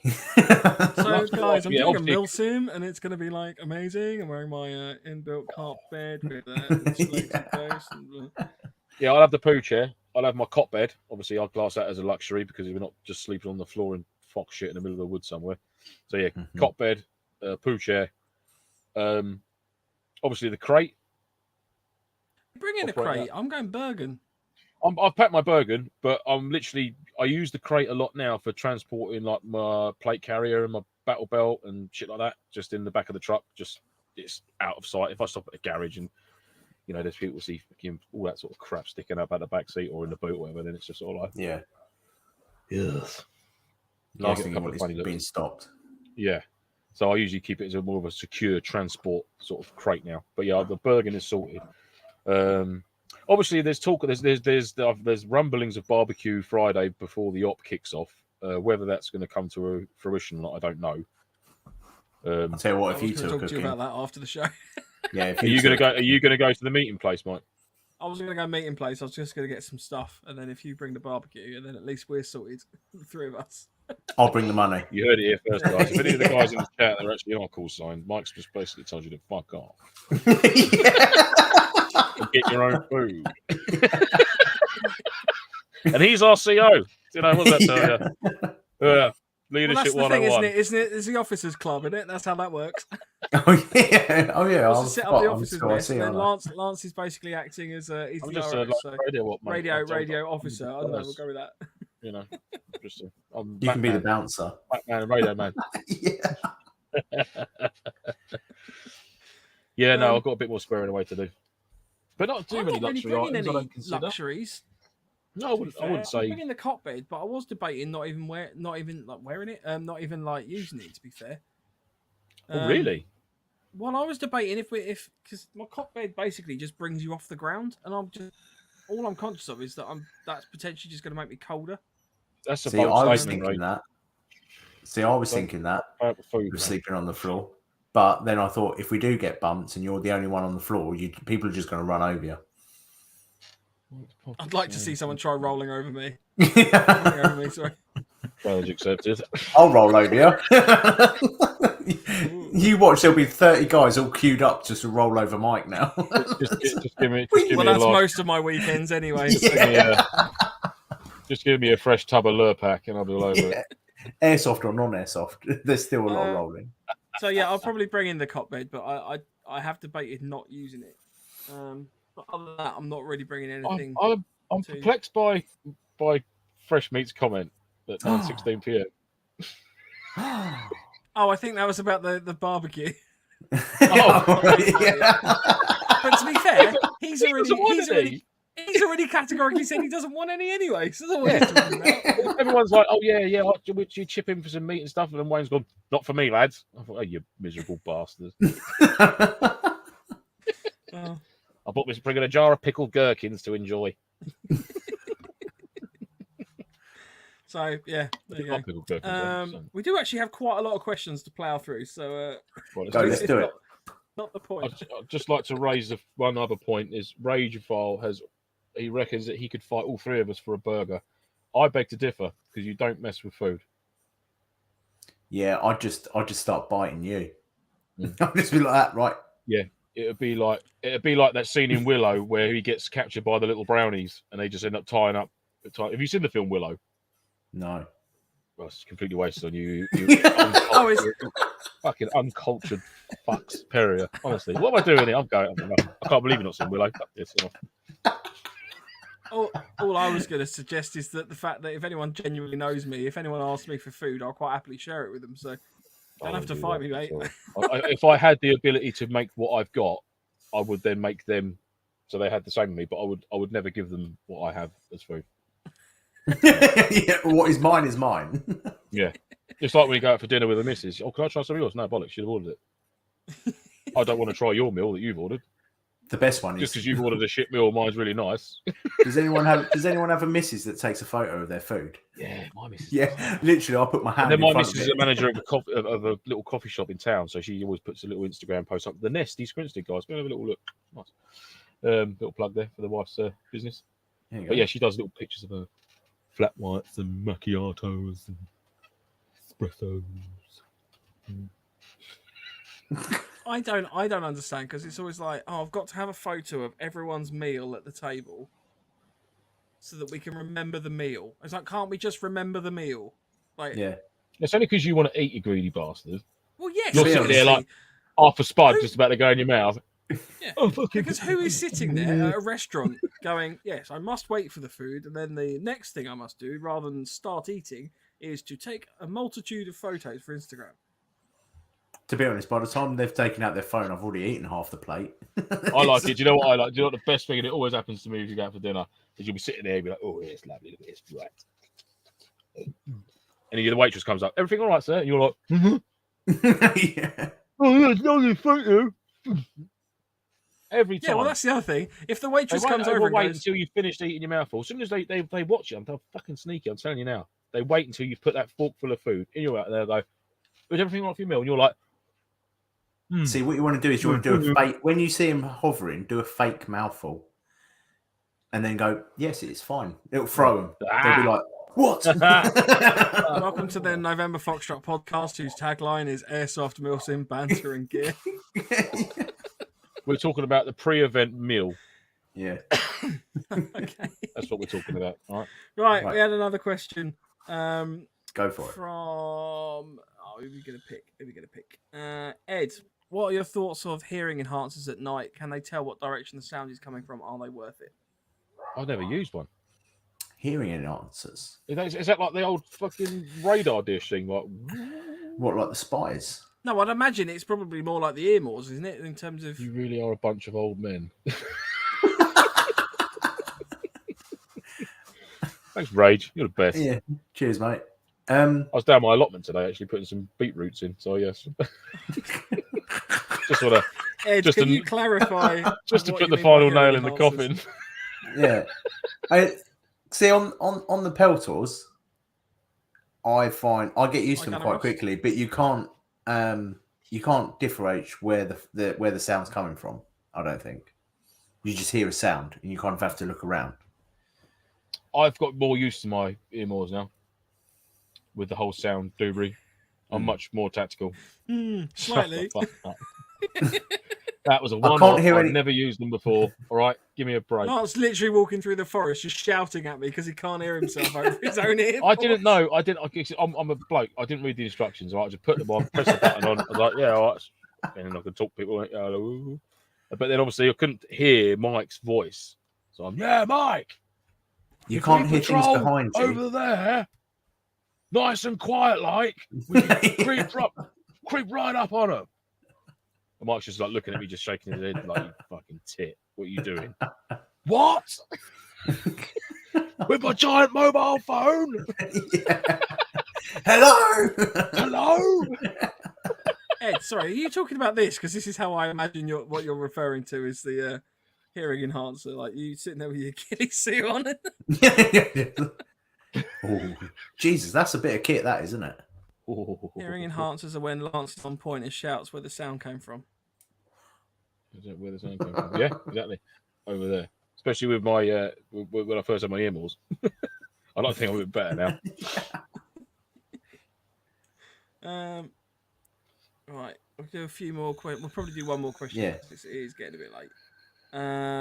So John McLachlan says, "Hello from Mexico boys." John genuinely Lovely. has gone Yeah. full on. John is actually to do role play for research. this. He's John's in the DEA, or I don't know if that's OPSEC, but John's in the DEA team with us, and he for the role has spent, I believe, a week in Mexico, just hanging out with the local police, Smoking and, a few cohibas.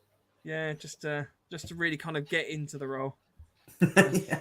That photo of him with the policeman, like he's kidnapped that policeman. The police was The standing best, like that. I went to Mexico for my honeymoon, and the best image I saw, or thing I saw out there, was a Mexican security guard with literally a cartoon sack with a big dollar sign on it, full of cash, and a fucking shotgun, just walking out of a bank to an armored truck.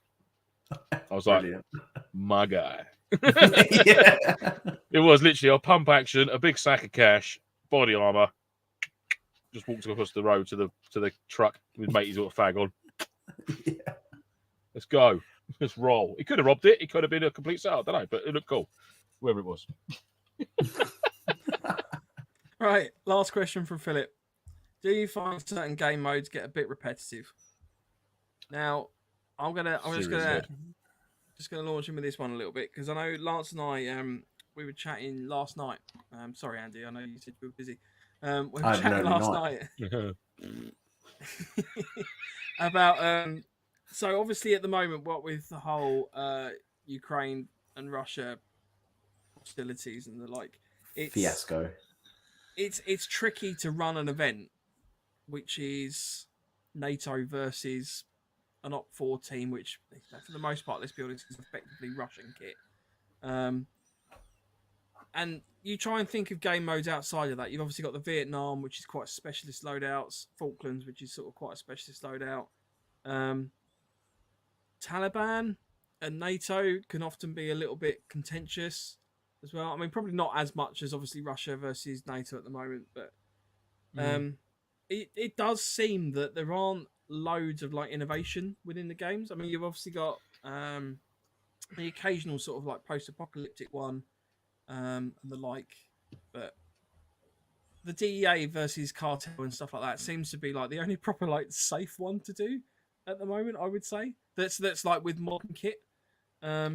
Yeah, it's tough, isn't it? I mean, because you don't want to tread on anyone's toes. You don't want to upset anyone. You don't want to show that certainly from an organiser's point of view, they wouldn't want to show that they're being disrespectful to previous things happen. I mean, it's odd, yeah, because you do like NATO forces versus the Taliban as a identifier. This is the NATO side. They are the Taliban, and we're going to be doing different ops and things like that. And obviously, there will be gunfights at the time. I think it would be worse if you were actually reenacting, or not reenacting, but actually the MilSim was based on, I don't know how to explain it really. Something that had actually happened that was pretty shit. Do you know what I mean? Yeah, like very certain ops or something like that, which was very, you could almost identify it to, you know, I get you've got guys that are ex-forces that run these events now, and they pull bits from their past and from stories and things like that, and sort of put them into a cauldron and come out with these wicked events, which is cool. You know what I mean? And that's from their experiences, you know, that's fair play to them. I just think as long as it's respectful and you're not sort of like I said, you're not actually doing it like black and white, line for line. This is what happened then. This is how we're going to run it now. You know, at the end of the day, there's two sides, isn't it? It's like, you know, there's directors out there making movies about wars and stuff that haven't really got any bearing on that war themselves. Do you know what I mean? It's almost like one of them. You know, they're making a movie to make money off of that conflict. I think if it's done correctly, like you can pretty much. It's not like you're going to reenact or do a game mode based around Waco, for example. You just wouldn't. No, exactly. It's and you're not going to do something. You're not going to do something where literally you're going to do NATO versus Russia in Ukraine. But having a similar sort of, I don't think you can get away from using the Russian camo patterns and things like that. I don't think that's an issue personally. But also, if you go to an event and you've got like white Zeds on the Russian Op4 vehicles and stuff, it's a bit that'd be like no, yeah, really. But we are there to play. We are basically playing war. It's essentially that is so it. It's what you're doing. You're taking part in an event that's like a military exercise. Yeah, but I think this is less about like I don't think the point is contentious about the actual kind of, you know, you're playing war. But do you find that some of the events are a bit samey, perhaps, like some of the games? It does. Yeah. I mean, I wouldn't say some of the games are samey. It's but it ends up being the same. it will be when you'll be NATO versus Capture the VIP. You know, you got to go and defuse a bomb. You've got to organise a meeting between head of A and head of B. Yeah. I mean, you get can't it, because really ultimately diverse. it's not going to be like, go and play a game of cards with the enemy. Like, it's not going to be No. mixing like that Yeah, much, I mean, but with game modes, Phil. I mean, I'm guessing like you mean like an event style, or do you mean like a game mode, like a 1 day or like a skirmish day sort of thing? I don't know. I mean, again, even on skirmish days, there's only so many avenues you can go down with, like capture the flag, conquest, and things like that. Do you know what I mean? You know, find the down pilot and get him back to here, or find the intel and put it there and disarm this, like Mike said. But with like a MilSim event, I think a good MilSim has got to be very heavily story based, with a real good like sort of like a write up for it, some really like seriously well thought out taskings. And it all comes down to the coordination of the event staff, and also then the players. It's all about how you make the event for yourself, because there's only so much like Terry from SEO can do, the Defiant guys, you know, Kevin James, that they can do, you know, Big Mike at Legion. There's only so much that they can do before it's in the hands of the players to make it what they want. That's why, you know, the Gladius 5, I always hark back to that as being one of the best events that I've been to at Legion, from the sheer brilliantness, is that a word? Of not only brilliant. the Blue 4 and also the Op 4 players. I'd never been up against an Op 4 side like that. It was fantastic. You know what I mean? It was a proper force-on-force urban event that I found. You know, granted that at times there was civvy pop, and then obviously there were different characters being played by certain sections of the Op 4 teams. But and obviously then you've got the police as well, doing their thing. You know, weren't quite sure about them and things like that. But yeah, and again, it was the players that made that event what it was. You know, organisation from Legion, but I think it gave them a bit of I don't want to say that Mike and his guys sat back, but because it went so well, you know, there wasn't headaches. I never saw them going out in the field organising stuff and saying, "Oh, for fuck's, you know, this isn't going right." It just went. And whether that was going on, we just didn't see them doing it, like a duck on water or what it is. You know what I mean? On the surface it's calm, but underneath it's going crazy. I don't know, but for me, it was spot on. That event, and that, like I said, that for me, that was down to like a good structure of the op, good briefings from the OCs, and obviously the players' attitudes towards the game. It was really good. See, one thing that I'd quite like to see pop up more would be, I know it might be hard for organisers to sort out, would be to have a non-combat element. So you've got, for example, this weekend, you've got DEA task force, and then you've got 2 cartel groups, but then have a populace that are walking around just there. So they're not, so they're part of the game, but they're not carrying weapons, and we can't tell the difference between a populace and a gang member and things like that. It's that and the shit gang or members no can't. shit scenario, isn't it? Yeah, I think that would add a whole new dynamic to the game. It would, yeah, and that sort of like that also brings in sort of like the camo pattern sort of thing, doesn't it? I mean, like for me personally, like a cartel member, a civilian in a town, and potentially like a DEA agent, like unless they got their credentials out their pocket, you shouldn't really be able to tell who was who. No, especially if you're out in the field as DEA, you'd be civvies. The civilians would be in civvies, funny enough, and the cartel would just be cutting about in their civvies. And I think the only clear cut team that you would be able to identify would be JTF or Police. police, for example. But then again, they can go undercover, so you don't know what at what time. And I think that could be something that could be brought in.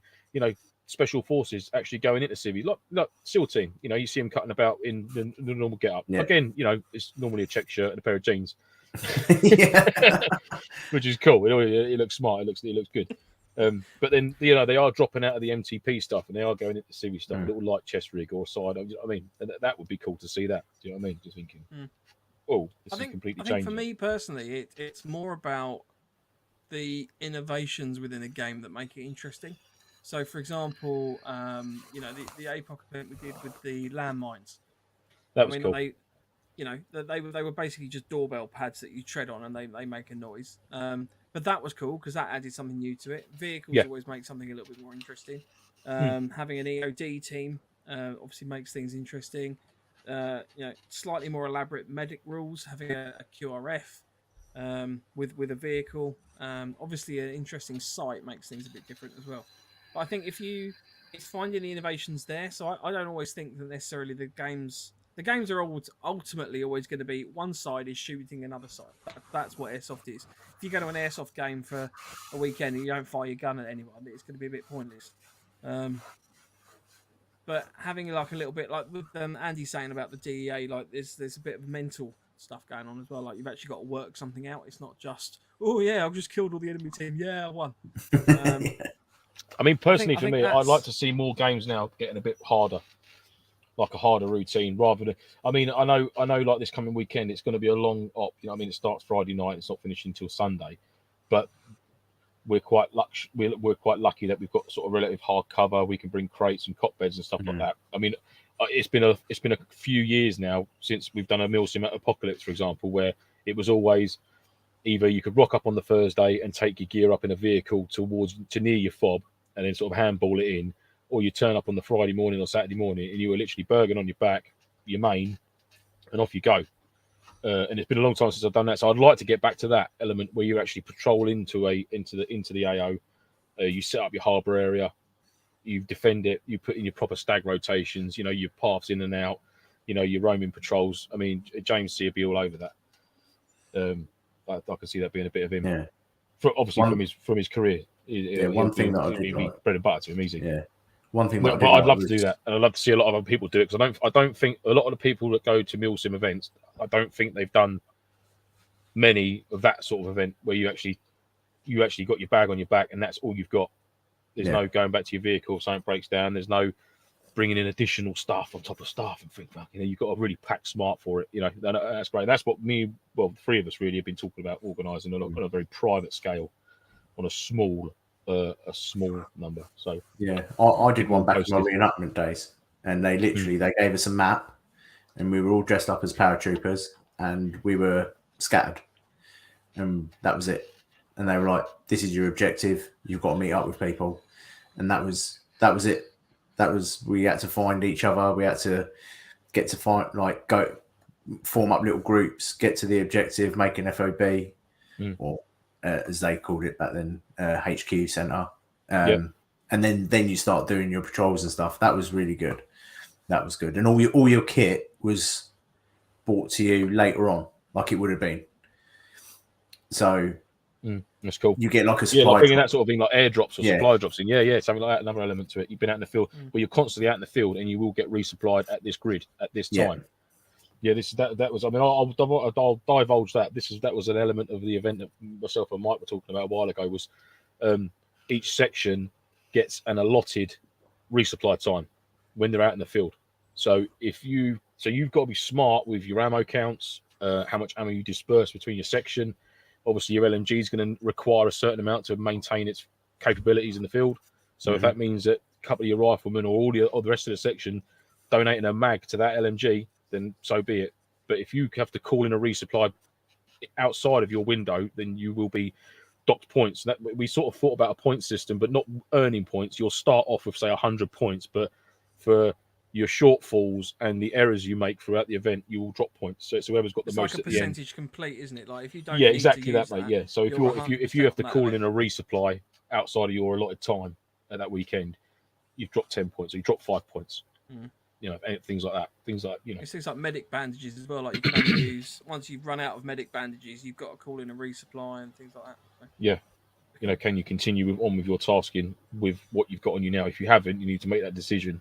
And then obviously either exfil, which could cost you points, or if it's a sensible decision, or the reason you're exfilling is because you just blacked all your ammo for no apparent reason whatsoever, apart from you got into a little contact that you should have bounded out of. You know, engage the enemy. We don't need to win this fight. We don't need to get involved with this. Just rounds and rounds and rounds till you get back out, and that's it, and you're clear. You're not just stayed there, gone static, and just emptied all your mags into potentially 2 or 3 guys that are well dug in, and you're a full section of 8, 12 guys. You know, it's things like that. You know, being smart with it because you've only got them rounds, and you could waste all them rounds, and you've got 3 hours to wait before you can get a resupply, and all you've got in you is 8 guys with sidearms with like 1 spare mag each. Your LMG's bone dry now because he's been putting down suppressive fire. Yeah. What you gonna do, boy? Yeah. What you gonna do? We've now been talking for an hour and 40 minutes, so we should probably call it a day. I love Q&A's though, mate. You just I do like the Q&As, but we're doing another one. Next week we'll have Defiant back on. We're going to be talking about the Defiant event that we're doing this week. This weekend. So we'll have some chat about that. There'll be some pictures and stuff going up as well. So if you've got any questions for those guys, throw them in the chat. No doubt, stories of all 3 of us being absolute heroes. Yeah. Exactly. Yeah. Or falling asleep. Just regarding the Slip events. down. Just regarding the events, Ratty suggested Time for Space Force, which I thought was brilliant. Yes. Rage said Defiant did Archer last year, which is going to be Taliban versus NATO, and then Afghan went to shit, so they just changed the name of the countries. That is the best way to do these things. Absolutely, Rage. Yeah, mate. Yes, showing a bit of respect, mate. Absolutely. Nice one. Fake names is the future, I think. Padraig says I prefer Milsims with more roleplay rather than straight force on force backstory. What you wear is irrelevant. Yep. Yep. Ratty suggests you could also have a deck of target cards with the opposing team's pictures on. Yeah, that's cool. Yeah. I've just captured Yeah, these. sort of like you sort of like your HVT thing, sort of thing. Yeah. Yeah. Kenny suggested Attack of the Clones. That'd be a bit different. Who's going to be the robots? I can wear my Han Solo load out. Roger. Yeah. Roger. Kenny Mannequin also Skywalker. That with regard to the dropping people in and then having to obviously rendezvous and stuff like that, it's really realistic because you'll be scattered around a natural drop zone, so that's quite cool. Yeah, that was the best event I've done for a long time. That was absolutely, I was shattered. It says, thank guys, look forward to seeing you this weekend. See you this Absolutely. weekend. Yes, definitely, mate. Wicked Andy's stuff. my man hero, says Gunnar Ross. Go on, Gunnar Ross. Course. You're not the only one, Sunshine. Get in line, baby. Yay, I've got a fan. So if you want to get in touch with the show, you feel free to do so at our email, which is nofochat@hotmail.com. Instagram is at November_Foxtrot_NoFo, or you can do it at our NovemberFoxtrot.co.uk website. You can also contact us on our Instagrams individually if you want to. Please, by all means, show us some pictures of your stuff if you've bought anything fancy or exciting. Zip. What did we call that segment? Show us your bits. Show us your bits. Show us your bits. So we had no photos, like basically. or messages. Actually, no, we did have pictures. Oh, shit. We had pictures. Oh, Show us your bits. Lots. I was even chatting. Right. Oh, my God, it's on my phone downstairs. I will send them. We'll show next week. I do apologise. we did receive Show us your bits. No, that's I was fine. quite jealous. Feel free to leave us a review on Facebook, Apple Podcasts, anything like that as well. It's always gratefully received, and we obviously read those out in weird and wonderful accents. I think that's everything. If anyone wants a patch, get in touch. We also have some potential other merch coming out. The reason I mentioned this, so we haven't yet found a good provider for said merch. So if you happen to know anyone or could recommend any kind of t-shirt companies to us, T-shirt, hoodies, baseball caps. Yeah, because we actually want to create some wearable merch. Put it that way. Yeah, we'll have some stickers this weekend as well, Rage. We've got those with us. As long as you don't steal my burger, you can have a sticker. Yeah. I'll Now give you a that sticker I will if you happily steal give Lance's you. burger. Yeah. Right, cool. We'll see you all next week. Have a good one. And say goodbye, guys. Goodbye, guys. Cheerio. Ciao. Piss off.